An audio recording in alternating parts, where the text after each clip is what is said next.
শারীরিক ও মানসিক সমস্যার সঙ্গে দীর্ঘ লড়াই, মাত্র ২৭ বছরেই প্রয়াত হলেন প্রতিভাবান অভিনেত্রী। বিস্তারিত থাকছে এই প্রতিবেদনে। বন্ধুরা, চ্যানেলে নতুন হলে চ্যানেলটি সাবস্ক্রাইব করে রাখতে পারেন। বয়স মাত্র ২৭ বছর। না ফেরা দেশে চলে গেলেন তরুণ অভিনেত্রী অনন্যা রাজ। 7 hours to go, the final exit এবং ঘোস্টের মতো সিনেমায় অভিনয় করেছেন অনন্যা। আজ অনন্যার ইনস্টাগ্রাম অ্যাকাউন্টে তার পরিবারের তরফ থেকে একটি ছোট নোট শেয়ার করে নিয়ে বিষয়টি জানানো হয়েছে। জানা গিয়েছে, জুলাই মাসের 15 তারিখেই পৃথিবীর মায়া কাটিয়ে দূরদেশে পাড়ি দিয়েছেন অনন্যা রাজ। পরিবারের তরফ থেকে আরও জানানো হয়েছে, একটা দীর্ঘ সময় ধরে শারীরিক ও মানসিক বেশ কিছু সমস্যার মধ্য দিয়ে যাচ্ছিলেন অনন্যা।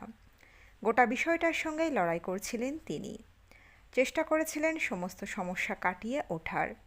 পরিবারের তরফ থেকে জানানো হয়েছে, একজন লড়াকু সৈনিকের মতোই লড়াই করে গিয়েছেন অনন্যা। তবে শেষ রক্ষা হলো না। ২৭ বছর বয়সেই থেমে গেল প্রতিভাবান এক অভিনেত্রীর জীবন। পরিবারের তরফ থেকে একটি নোটের সঙ্গে একটি ছবিও শেয়ার করে নেওয়া হয়েছে। সেখানে অনন্যার একটি ছবি রেখে তাকে শ্রদ্ধা জানানো হচ্ছে। পরিবারের তরফ থেকে আবেদন করা হয়েছে অনন্যার জন্য প্রার্থনা করতে, তার আত্মার যেন শান্তি পায়। সেই প্রার্থনাই করতে বলেছেন অনুরাগীদের। ওই পোস্টে পাশাপাশি বলা হয়েছে যে, অনন্যা ছিলেন রানীর মতো, তিনি যেন মৃত্যুর পরে শান্তি পান। সেই প্রার্থনাই করতে বলা হয়েছে অনুরাগীদের। পাশাপাশি আবেদন করা হয়েছে, এই শোক সামলে উঠতে পরিবারের কিছুটা সময় প্রয়োজন। অভিনেত্রীর পরিবারকে যেন কেউ বিরক্ত না করেন, প্রশ্ন না করেন।